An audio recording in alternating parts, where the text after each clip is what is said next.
do. problem with the big and the little businesses, and how do we move forward as a state? There's also been concern about us getting out in front with whatever bills we're looking at, getting out in front of the region, you know, and having manufacturers kind of have feelings about Vermont that you don't want to come here. That kind of thing.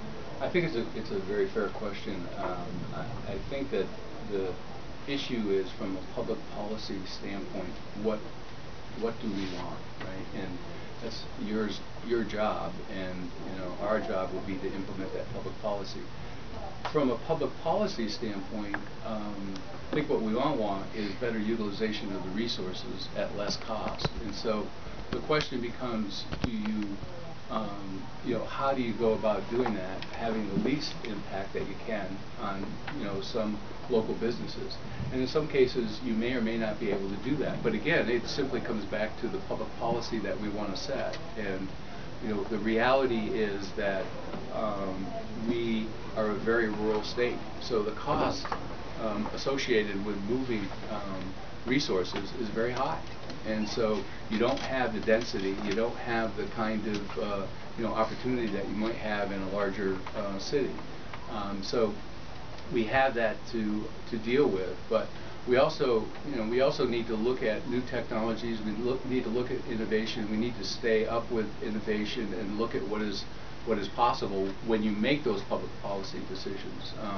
You know, it may, you know, if you look at you know, zero sort of single stream recycling, the same transfer stations, small transfer stations that are in place now could continue to be in place. And you don't need processing facilities all over the state rather. 2 or 3 processing facilities could take care of the entire state.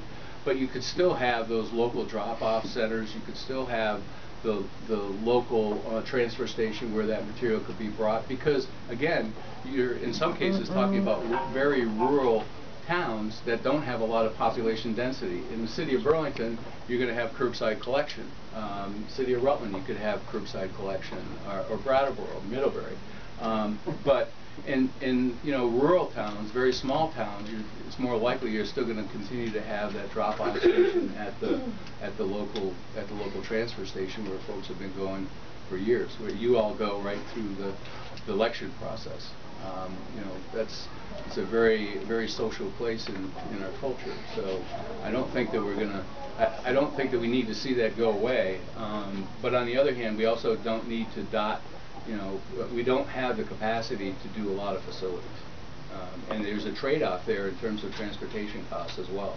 And we just got to look at that in terms of, okay, what kind of transportation mode do we have in place? Can we get to a much cleaner fuel by moving to the CNG fuel and do ourselves, you know, both good from an environmental as well as from an economic standpoint.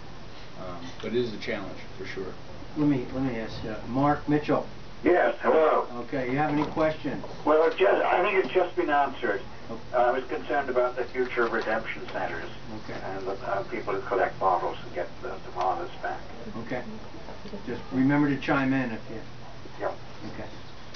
Well, again, that's a public policy issue, and you know, I think that one of the things that we have to do is we constantly, I think, from a public policy standpoint, you need to be informed, you need to know what is out there, and then make those public policy decisions. Do we need to have a system that is 30 years old today? I think there would be a view that we could probably do that better.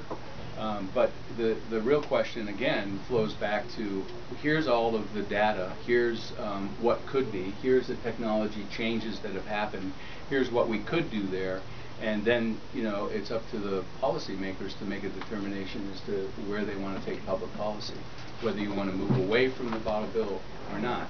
The issue that we have as an investor in infrastructure and technology, if you move, you know, bottle bill expansion is problematic because we are investing in putting infrastructure in place to provide the recycling services, and a high value material is being taken out of the stream. So it creates more of a problem for private sector investment if, you know, bottle bills are expanded. So you know, obviously we've got an opinion on that because we've made significant capital investment in infrastructure, and would negatively impact us if we were to lose that stream.